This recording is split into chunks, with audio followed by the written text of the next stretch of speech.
Hello, everybody, and welcome back to Nerdly Out Loud, the official channel of nerdly.co.uk, your favourite British home for all of your news, reviews, and exclusive interviews. We like to cover everything from the big budget to the low budget to the no budget. So, whether your movie played in thousands of theatres and got massive worldwide release in it, well, we're going to cover those movies. And if your movie played in the living room to your family and friends, we are also going to cover that movie too. It's what we do, it's what we love, it's where my heart lies, and I'll always continue to do that. And that's what tonight is. Tonight isn't a review. I was hoping my first day back in the studio. By the way, check out the fresh new digs.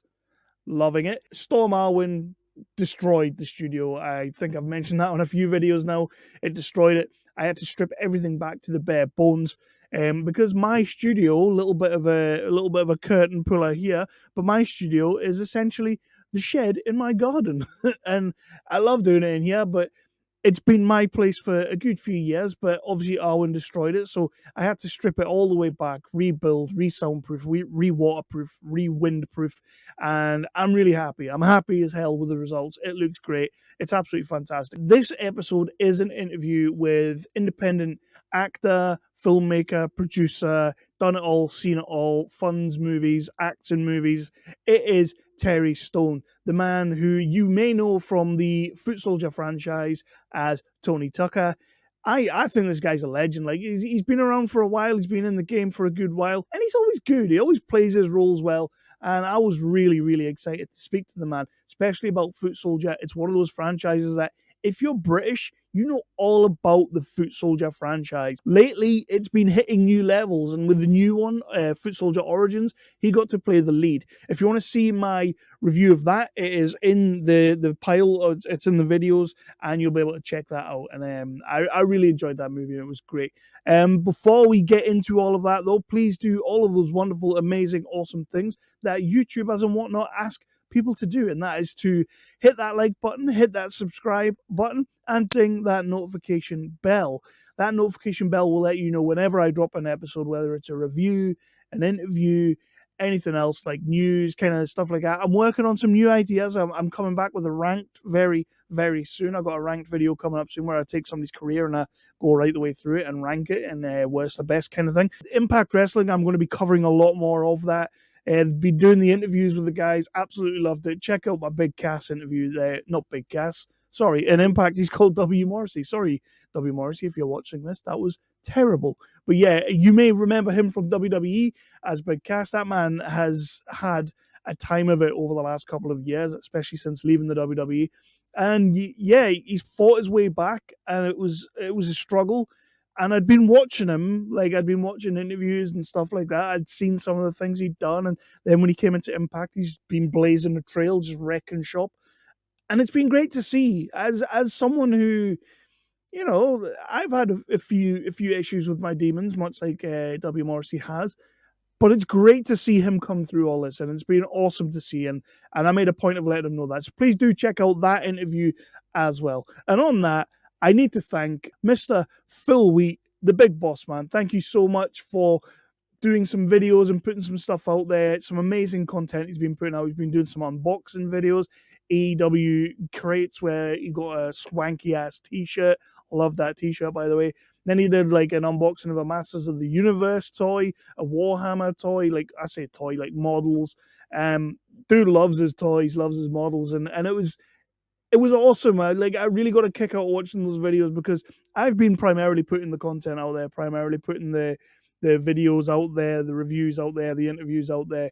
And that's what I want to do. That's exactly where I want to live. But to see Phil putting some stuff out there as well, that was really, really cool. And I enjoyed watching them. And I let him know every time. I'm like, dude, your shit's dope. Like, keep doing it. So yeah, Phil, thank you so much. I salute you, my captain. Oh, my captain. I think that's a thing. I've heard it somewhere. Probably, I think it was The Sopranos. But yeah, anyway, I've got lots of reviews incoming. I'll be reviewing the new Craig Fairbrass movie, A Violent Man, very soon. The new Mo Dunford movie. He's got two new movies coming very soon, one of which is the Texas Chainsaw Massacre, the remake, which is going on to Netflix. I will probably be doing a review of that. And then, of course, he has got a really low-budget Irish movie that I just got a real kick out of. I loved it, called Night Ride. I will be reviewing that shortly, so keep an eye out for them. But really, I just wanted to get back into this and just let everybody know we are back. Please do all those amazing things that let you know when I've released anything. But for this episode, Terry Stone, thank you so much for coming on and talking about A, your career, B, the Footsoldier franchise, and C, FilmCoin. FilmCoin, for those who don't know, and you maybe know it right now because it's not exactly gone live yet, but Bitcoin is this digital currency. Everybody's doing it now. It's something I don't fully understand. So please do all of your own homework and figure out what you need to be buying for yourself. But it's kind of the way it's all going very soon. So FilmCoin is a coin that they are putting out there that you can buy on the digital internet webs things, and you can put some money into it and everything. But the thing I like about this is that FilmCoin is going to be helping to finance, release, and make independent cinema. They're going to be, and obviously like the bigger scale movies as well as it goes, but this is a way that creators are going to be able to make their movies without the fear of getting screwed on the back end. Like, you're going to be getting paid, you're going to be getting your movie out there, and it's going to be awesome. That makes me want to get involved in the crypto sphere. And I'll be back in another video with a review. My name is Kevin Halden. Let's go into the interview.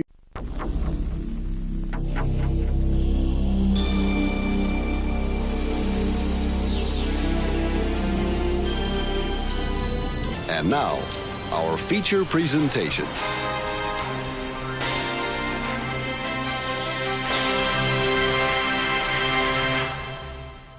Each other out, and get we need to keep the independent film sector going, and I think obviously with COVID and the removal of the tax breaks for the independent film sector, I think it's going to have a hard time. So I think it's important that you, me, do everything we can to support. Definitely. It's what we love. I love going to the cinema and watching the big Marvel movies and everything, but you can't beat just a good low budget independent, British, American, Canadian, whatever. The lower budget movies for me, it's where my heart's always lived. But tonight the independent movie scene in the UK is full of colourful and instantly recognizable actors and people that you just know straight away. And one such actor is the man who is with me tonight, the effortlessly brilliant chameleon that is Terry Stone, an actor, a writer, director, producer. He's done it all, including, and if you know me, you know I'm a huge fan of this kind of thing, the man has done an episode of The Bill. How are you tonight, Terry Stone? How are you? Yeah, I'm good, thanks. Every time I interview someone, I like to go through the IMDb and I like to go all the way back and find that episode of The Bill that they were in, because everybody knows if you're a British actor, you were in there. Yeah, I think if you haven't done The Bill, EastEnders, or you haven't lived, or Holby City's another one. Exactly, you've got to get the trifecta, haven't you? Yeah. and back in 2017, there was the beginning of a sleeping franchise that became a legacy of its own.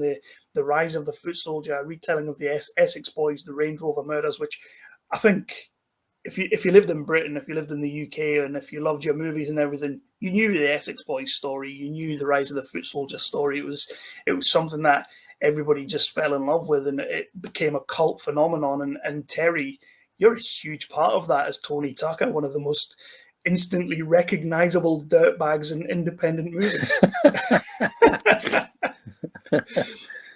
But yeah, how are you tonight, my friend? How are you tonight, and how are you keeping everyone keeping safe? Obviously, there's a lot going on in the world right now. Just everything okay? Yeah. Yeah, everything's good. I'm working from home today. Hey, if you can, you can. So yeah, I want to get into a little bit, Terry, about a little bit about your career to date and whatnot, and a little bit about the rise of the Footsoldier, and then you've got something very intriguing that I want to talk about, this cryptocurrency FilmCoin that you're involved in, or the founder of even. And I want to pick your brain a little bit on that, because honestly, that stuff just baffles me. And I've got people left, right, and center telling me it's the way of the future. It's the way everything's going. And if anything's going to get me involved in it, it's going to be films. So we'll talk about that in a little bit. But for anyone who doesn't know who Terry is, and I think that would just be around about Do you want me to go and get the wig? They might recognise if I get the wig on. all honesty, you know, like I wasn't gonna ask, but no.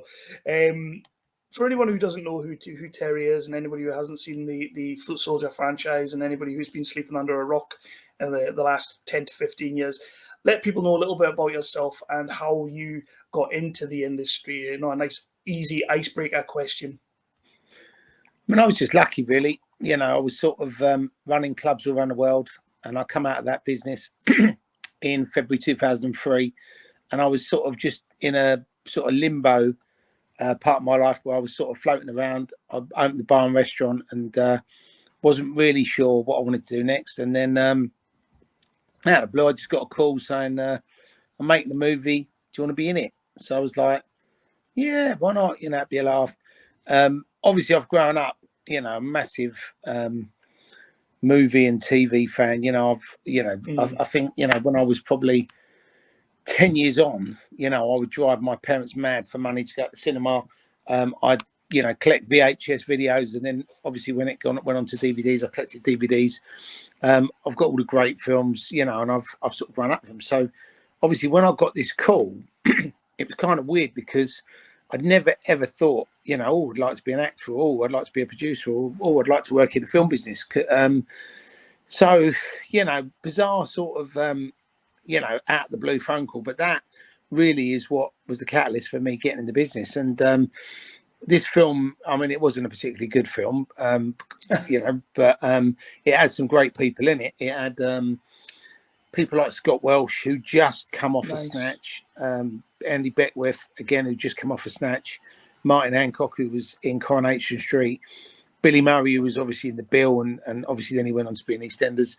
You know, but a real kind of melting pot of, you know, actors that were famous, you know, that you know. So the fact that I was working with these people and they were sort of cheering me on and saying, oh, you know, you're doing really well, you know, you should think about doing this as a career. And obviously I was at a loose end, so I went home, and at the time my wife was 8 months pregnant, and she was sort of sat on the bed watching something on TV, eating a box of Maltesers, and I sort of said, oh, great news, babe. I've worked out what I'm going to do. And she's like, what? And I said, I'm going to become an actor. And she sort of spat all the Maltesers out, and she said, are you taking drugs? That was her answer. And then she sort of said, you know, you're not Brad Pitt, look in the mirror, you know, you're 30 years of age, you can't, you know, you're just being stupid, blah, blah. And I was like, thanks for your support, but I'm going to do it anyway. So I then got an agent, did like a couple of episodes of EastEnders, did The Bill, did a little theatre thing, an advert, you know, just sort of jobbing actor stuff. And then after a year, I sort of did a few classes. I did a study of this thing called the Miser technique, where you know, there was a little bit of method around it, but there's also a lot of reacting and responding around that. And I just sort of decided I wanted to give it my all. But then I realised 95% of all actors are unemployed. And, you know, I think if I'd known that in the beginning, I may not have gone into it. But I sort of was already in then. I was a year into it, and I just thought, well, I'm in it now, so I can't really give up. And then I was with a friend of mine, and he said, oh, you know, how's the acting going? I said, to be honest, I said, I've only done a couple of jobs. And I said, you know, I'm not earning enough money to live. So, you know, this isn't going to be a very long career unless I can sort of turn it around. And he said, well, what do you want to do? And I said, obviously, you know, like anybody, I want to be in the movies. I don't really want to be on TV. But now everyone wants to be on TV. But exactly, back then, the film was the golden, you know, place where you want to be. But now TV is. But back then, the TV people wanted to be in film. Film people only wanted to be in film. They didn't want to be in TV. But now it's obviously changed around. But essentially what happened was the guy said, look, you've organised these events for 20, 30,000 people. How hard is it to make a movie? Why don't you make one? So being sort of quick thinking on my feet, I just said to him, I said, look, I said, if I put 10 grand in, will you put 10 grand in? And he was like, yeah, I'll put 10 grand in. So what I did was I left that meeting thinking, well, I got 20 grand from the film. And then I just literally got on the phone to all my friends and said, look, thinking of making a movie, it'd be a laugh. Do you want to put some money in? And I went out and raised £140,000 from my friends. Nice. So it was crowdfunding before it ever become fashionable to do that. And then made my first film, which was called One Man and His Dog. It wasn't a great film, but it was the first film I'd made. And it's not bad. I think in life you have to have a go at these things and then learn by your mistakes. But the positive thing about that film was I learned how not to make a film, and I learned a lot about sort of how to make a film, about how to deliver a film, and then I thought, okay, well, the next one I do will be better. And then out of the blue, because that film got released and people saw it, people that from my past started sort of rearing up saying, oh, you're in the movie business now, I've got an idea for a film for you. And one of them was to do a kind of urban, at the time, around sort of 2003, 2004, there was a lot of gun crime, but back then they was sort of referring to it as black on black gun crime.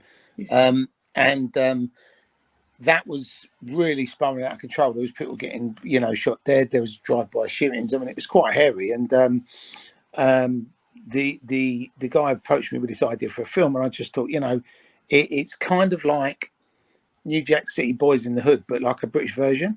And that was called Rolling with the Nines. So we raised a bit more money for that one. But we were very lucky because obviously because of the music that I used to promote, it was mainly urban music. I had really good friends with people like Estelle, Kano, Dizzy Rascal. All these people were sort of friends of mine. So when we did the movie, we cast them in roles. I think Dizzy Rascal played a crack dealer. Estelle played a girl in one of these sort of drug dealing houses.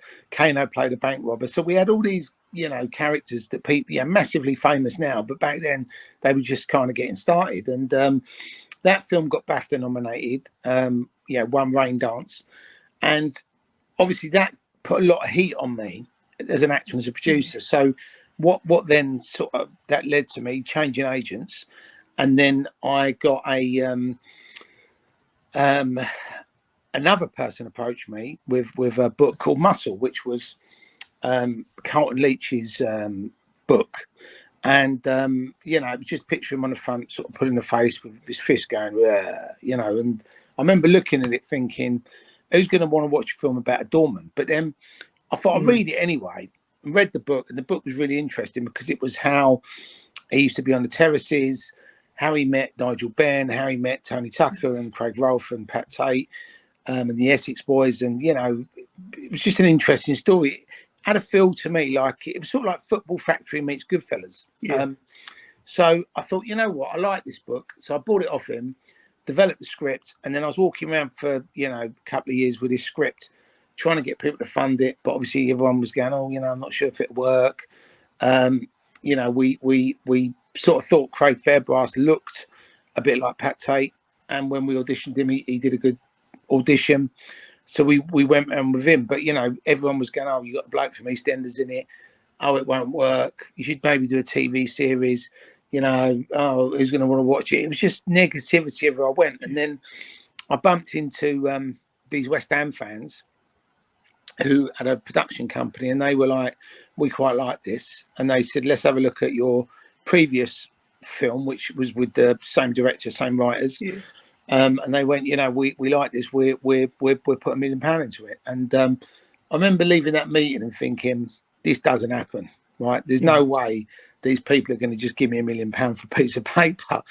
And they did, right? And the film got made. But I remember literally going on the film set on the first day, and I was just waiting for someone to walk around the corner and tap me on the shoulder and go, oh, it's all a big joke. We ain't got any money. But the fact that happened was, it just showed, you can be knocking on the doors for 2 years and be told no. And then one of the doors opens and, you're done. And that's one of the biggest sort of life lessons for me. And I'm quite tenacious anyway, and I don't give up. If I believe in something, I normally find a way of making it happen. And I think with this film, I was right. It's one of the most successful crime films of the 2000s, and it was made for no money. So it's a low budget film. I think it sold over 1 million DVDs, which is insane, right?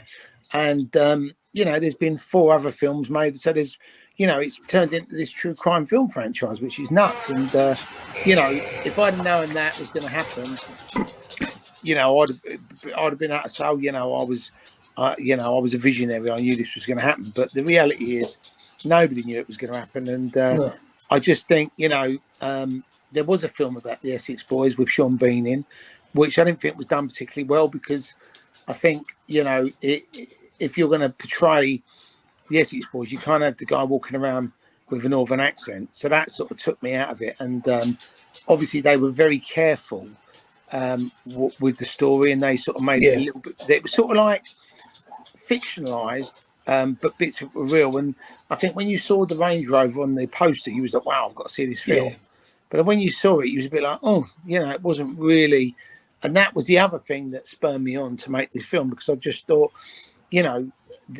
these characters, they weren't really gangsters, but they were just horrible people that come to a really, horrific demise because of the way they were behaving. And, in a weird sort of way, there must be 20 films being made about this now. And I'd say the Essex Boys are probably more famous than the Crays. I mean, it's insane. You could say that, definitely. Yeah. And what was it like? Obviously, you've bought the book from Carlton Leach. You've got the Carlton Leach's book, and you're going to make this movie. You've got people invested. But what was it that made you want to play Tony Tucker? Well, no, what happened was, and this is, the truth. Carlton said, you should play Tony Tucker. And it was like, okay. And then when the guys that put the money in saw it, they saw my performance in Rolling the Nines, and they was like, yeah, absolutely, you got to play him. So the director wanted me to play him. So it sort of just become a self-fulfilling prophecy. But when I developed the script, I wasn't sitting here going, right, I'm going to play that part. I was just like, I'll play whatever part I can play if there's a part available, and I think any actors who produce have to have that view. You can't just produce movies that you can be the lead role in, I mean? You've got to be sensible and say, if there's somebody who can play this better than me, or if there's not a part for me in this one, I'll step out, let somebody else do it. So I've always had that view. And I'm glad that I played that part, and I'm glad they cast me in that part, because that's become one of the most iconic characters I've played in my sort of 19-year career. So, thank God for Rise of the Footsoldier.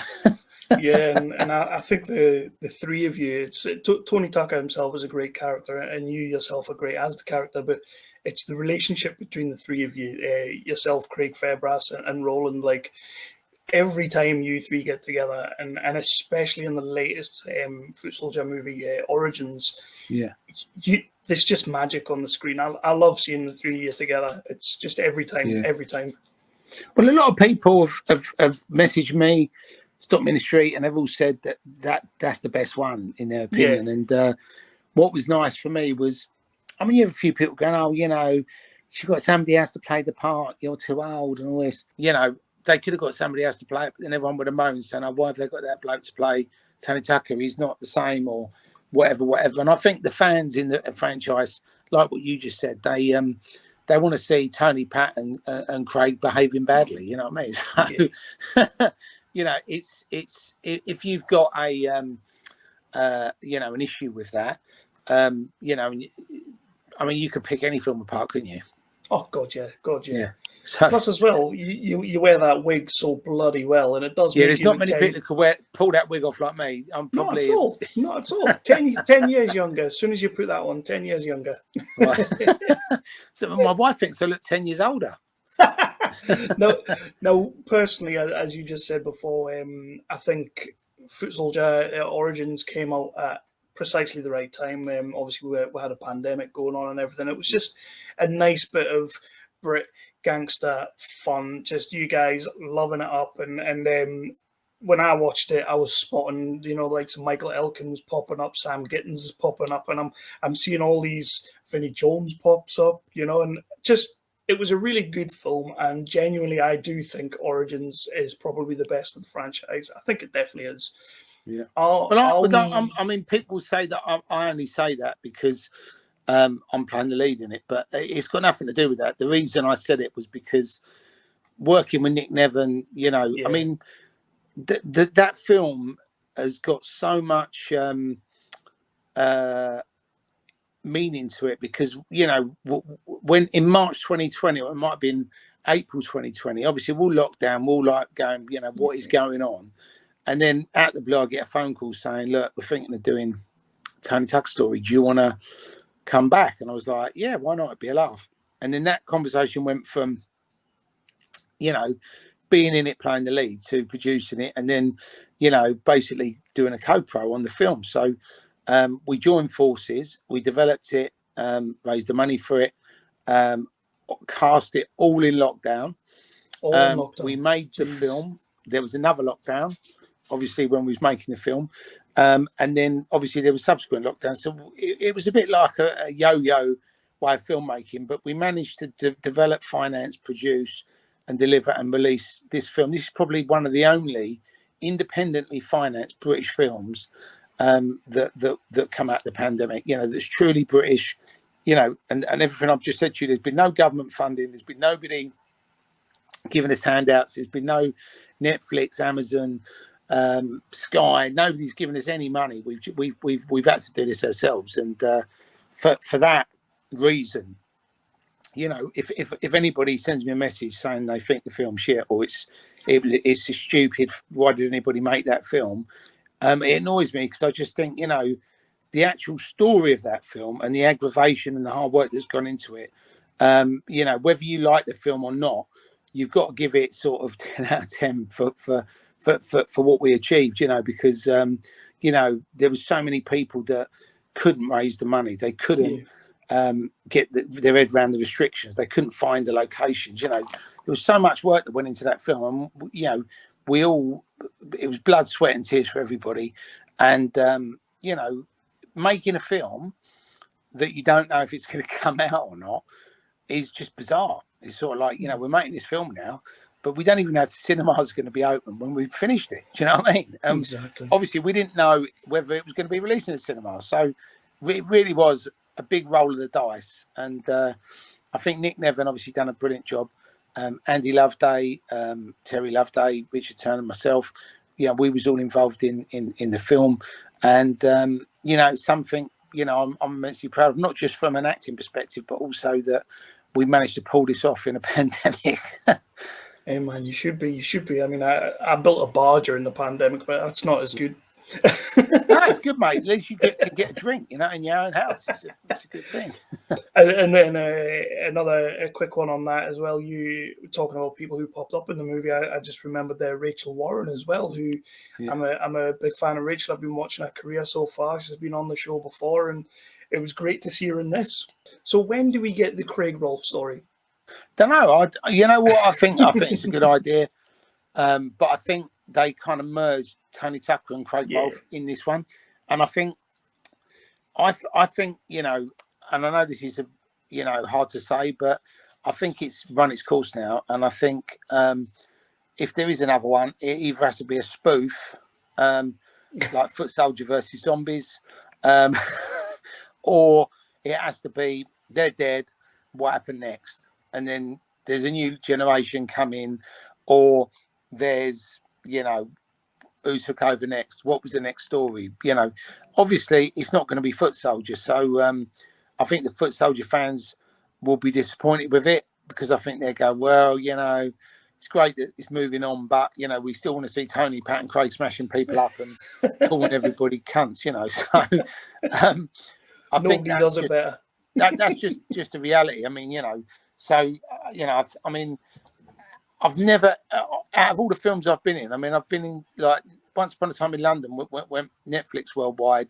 Love that movie, by the way. There's other films I've been in that have been really popular, but that Footsoldier, the new one, is just insane. The amount of love that you know, we're getting on it. I mean, just the amount of people talking about it, the amount of people going, "Oh, it was great," you know, and you know, that's the other reason why I've started developing another franchise, which is going to be something that we're going to be announcing soon. But I can probably slip that in towards the end when we're talking about FilmCoin. But yeah, no. Let's let's I don't want to jump to the end of the interview until you're ready. No, that's not going to be the end of the interview. Trust me. It's I do want to jump into the FilmCoin though, because this is. I'm intrigued. I'm intrigued. As someone who doesn't really know a great deal about cryptocurrency, but I work with about 4 or 5 people who just tell me every single day that I'm stupid for not getting involved. And like I say, I'm a massive movie fan, much like yourself. So if anything could get me involved, it would be something like this. Yeah. What is, for people like myself, what is FilmCoin? It's the future. It's the future. It's the future. I've tasted it. The future, mate. You know, but no. Do you know something? As an independent film producer, and any independent film producer watching this will completely get this. The lack of transparency and the amount of companies that you deal with that go out of business, creative accounting happens, and you know, I just think that, you know, it's always the producers, the artists, and the investors that basically suffer because of the you know, the way it's currently operating. And you know, you make a film, it's blood, sweat, and tears. You put it in the cinema, they take their bit. You put it in the, you know, DVD. They take, everyone's got their hand out. But what I like about this model, and this is why, when I say it's the future, it's not a joke. It's actually me being serious. But you know, the blockchain. If you don't know what the blockchain is basically a ledger, right? And on that ledger, anything that happens on that ledger is accounted for, and you can't fiddle it. You can't mess around with it. So if you sell £1 million worth of films on the blockchain, you as a creative, a financier, a producer, an artist, a writer, whatever, can see how much it's generated. And if you're owed money, you get paid instantly. There's no send them an invoice, wait for the statement, wait 6 months for this, wait 3 months for that. So for me, I just thought, you know what, this is great for the business. But you know, I just get a sense that, you know, COVID happened, the independent film sector got knocked for six, and I think a lot of the people that are funding stuff have an agenda now, and the agenda is we need these actors, we need these stories, and that's it. And there's no room for any independence or creativity. And you know, if you want to take their money, you have to dance to their tune. Which, if you want to do that, then great. You know, there's hundreds of people that are happy just to be button pushers. But for the people that actually want to create their own content or create their own stories or make a story, you know, this basically empowers them to do that, and it also empowers them to get paid what they're due and when they're due. And that's really what's behind the FilmCoin. And you know, nobody has ever launched a FilmCoin like what we're doing, and the idea behind it is a simple one, and that is that it's going to fund independent movies. So there's also going to be an NFT element to it. And a lot of people will say, what's an NFT? And if I say, well, it's a non-fungible token, people will still say, what's that? So, What's that? but what it is, basically, it can be a piece of art. It can be a cinema poster. It could be a film. It could be a soundtrack.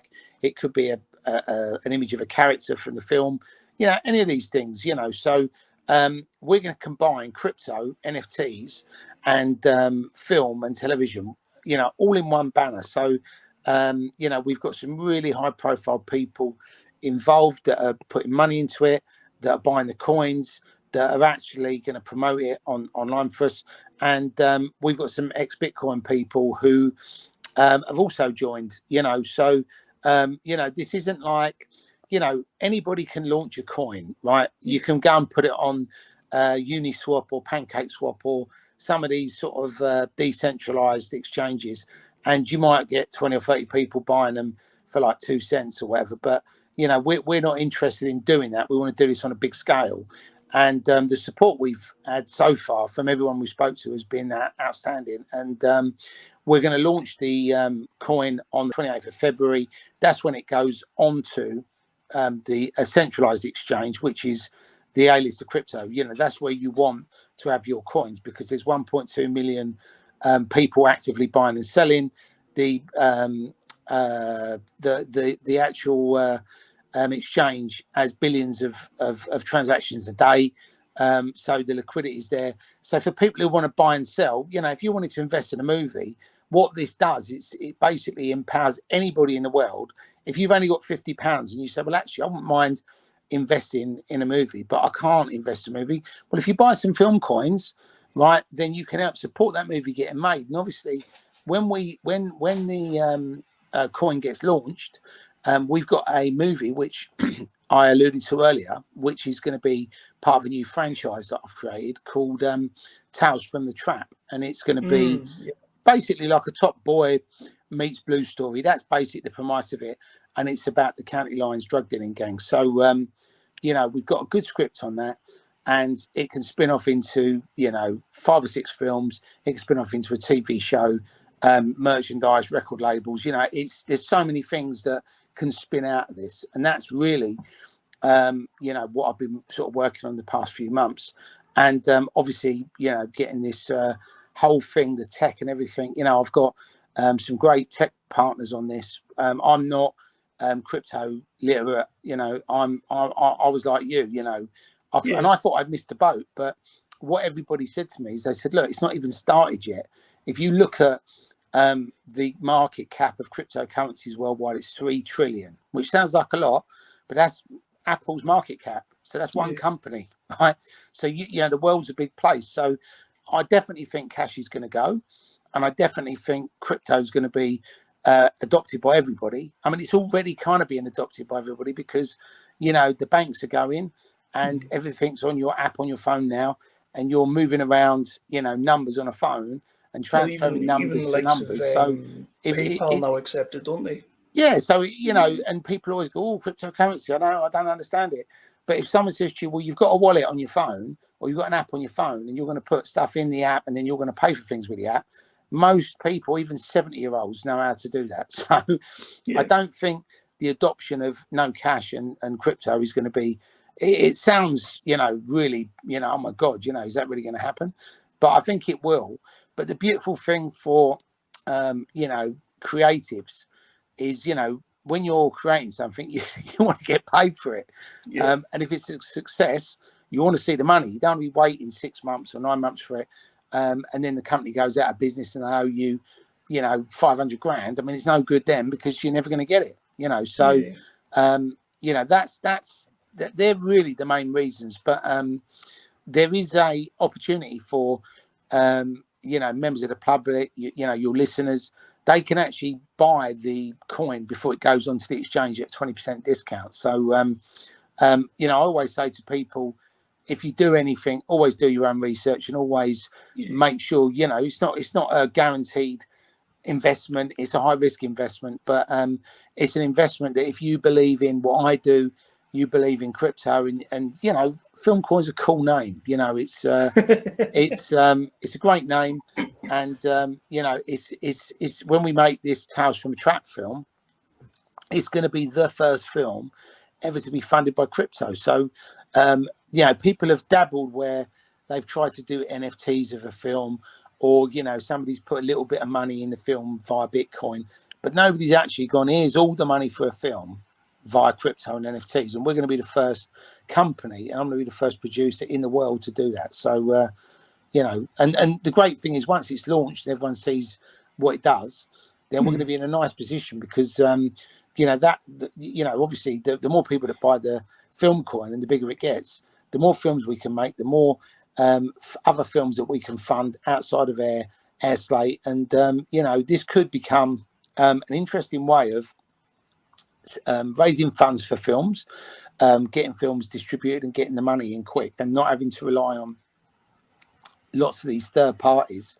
to account distribute, because if, a lot of the music artists in America have already started doing this as they're coming out of their record contracts. They're just saying, well, you know what, I've got a couple of million followers, I'm going to go in the studio and make a digital copy of my album, and I'm going to let all my followers know that they can buy an NFT of my album. So they keep all the money. They haven't got to give any money to a record label. They don't have to give any money. At the moment they're putting their music on Spotify or Apple Music, and they're, getting 10 pence back. So, something somewhere is not working, and I think people have, especially creatives, have started to get upset about it. And I think what this is going to do is obviously empower them and give them an opportunity to take back control over their content and to get paid what they're due. So when you're doing it like that, obviously it's digital, isn't it? Everything's digital that way. Do you still see the movies going out into the big screens, or do you still see physicals? The beautiful thing about this is once we've made the film and we've put it out via the NFTs and the merchandising and all that sort of stuff, there's a lot of awareness for the film. So we can then release the film traditionally if we wish. We can go to cinemas, we can go to the studios, we can go to Netflix, Amazon, Sky, whoever. So it doesn't really change anything we're doing. But what we want to try and do is get everybody to adapt this way of working and to adapt FilmCoin and to adapt crypto, because the more people that adapt the crypto and the FilmCoin and the blockchain, the more transparent and the quicker everything is, and everybody gets paid instantly. As soon as the money comes in, everyone gets paid. There's no, well, you've got to wait for the accountant to do the statement after 90 days, and then you've got to invoice us and we've got to wait another 30 days. It speeds up the process. And obviously, the quicker people get the money back, the more films you can make. And that's essentially why I think this could, change the world. I know it sounds mad, but, I'm sort of... I feel like a bit of a maverick with this thing, but I do feel like it's going to go nuts, and that's obviously why I got involved in it. That's why I'm a champion in it, and that's why my partner and I have sort of said, look, let's use this to fund our slate, and we've got other contacts and friends that we like working with in the same business, and if they've got stuff that we want to work with on them, we'll fund theirs as well, and people that aren't our friends that we haven't met yet, we're all about independent filmmakers. So if somebody's got something that's good and it needs funding, then obviously we're going to be seriously looking for that. Like I say, that's why I think this is one of those things that would potentially get me super interested in this, because like the thought of me being able to actually fund a movie or help fund a movie rather than going to the cinema and paying my $15.99 and the cinema taking their cut and everybody getting their cut and whatnot. That's the back end. But the thought of being able to put money into getting a movie made, I don't know. That's really interesting. I think the other good thing is you could put £50 in, right, and then in a week's time go, do you know what? Once it's on the exchange, you could turn around and go, actually, I want to get my money back. So then you can just sell them and get out of it straight away. You can't do that with film financing at the moment. Yeah. So it allows people to jump in and out of it. And obviously, the more people that buy it, the higher the FilmCoin goes. So I'm sure there'll be people that will make money out of it. And I'm sure that, there'll be a lot of independent filmmakers that are happy there's a new way of funding movies. I do like the sound of it. And the NFTs, I do know a little bit about NFTs, not a massive great deal, but I know a little bit. And the thought of owning a piece of it as well, or buying a piece of it, just, I don't know, that's, as a film fan, that's pretty cool. You used to be able to buy your little film cells when you went to Comic-Cons and whatnot. Do you know what's crazy, what they're doing in America now? Because a lot of these famous artists have started, creating digital versions of their art, they're obviously now being able to resell, their art again. And then the people that couldn't buy that art are now buying this art, and then they're buying like an LED screen, and they're actually putting it up in their houses. So again, it sounds crazy why anybody would want to display a digital file on their wall, but that's the way it's going. And there's a famous artist called Beeple, and he created some crazy stuff which was unique to him, and I think he sold it for something like $88 million, or it might have been 78, but it was a lot of money. I think Jack Dorsey, his first tweet on Twitter, he NFT'd that, and somebody paid millions for that. So, it sounds crazy, but it just seems to me that, the old people like me, right, used to like touching things. We like to hold things. We like a little DVD. We like physical things. But I think a lot of the kids now, they're not really bothered. My daughter will quite happily just sit on the iPad and watch YouTube or watch TikTok, or sit on a phone and watch a movie. She doesn't want to go to the cinema. She's got zero interest. I have to drag her to the cinema.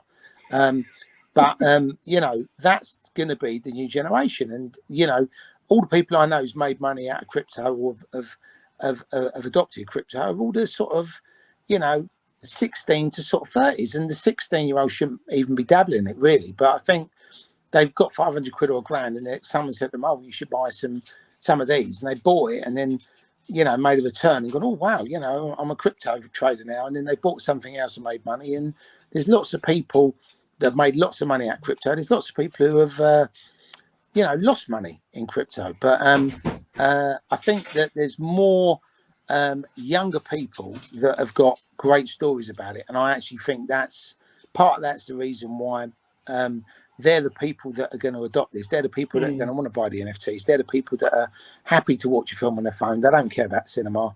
The Footsoldier film that's just come out, they spent a fraction on advertising and marketing it compared to the other ones. And the whole marketing campaign was digital, and it took more money than any of them, right? So that to me demonstrates without doubt that digital's the way forward. And that's also, this all of this stuff has come at the right time. And a lot of people do say, things happen, when they're meant to happen. And I think a lot of people try to do different things in the crypto space, and they failed. But I think now there's more people around the world. There's probably millions of people that have heard about it or know about it or are involved in it, and that's just going to grow. And I think I want to be a big part of that, and that's why I'm so excited about it.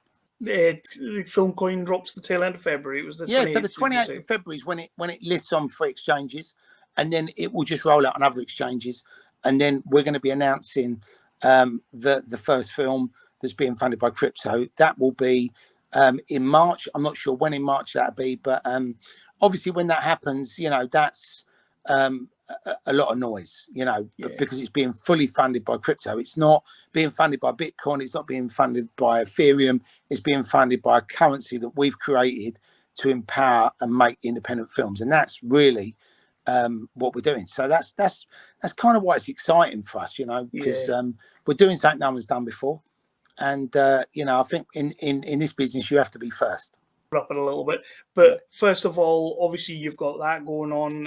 The new Footsoldier has been and gone, still kicking about, to be honest, on Amazon. People are still. Do you know what's really exciting? The film goes out in Australia this week. Oh, nice. Then it goes out in Germany in March, and then in April it's going out in the States. So it's just starting, mate. It's not keep smashing. It's not going nowhere. It'll be on Sky soon, then it'll be on Netflix. So and those Americans, they love us Brits, so they'll love it when that hits. Yeah. And but is there anything else that you're sort of quietly working away on? Any other movie projects apart from the ones that you're making and things? You got anything exciting coming up? Yeah, I've got quite a few TV shows that we've developed. They're going to start coming into fruition this year. We again, with COVID and not being able to meet people, not see people, very difficult to get people to focus when they don't even know whether they'll be able to make the things, So got a lot of exciting stuff happening there. This year sees the release of a Footsoldier game, which obviously Tony T's in. So that'll be good, and that'll be available on, you know, all phones and all computers worldwide. So that'll be exciting.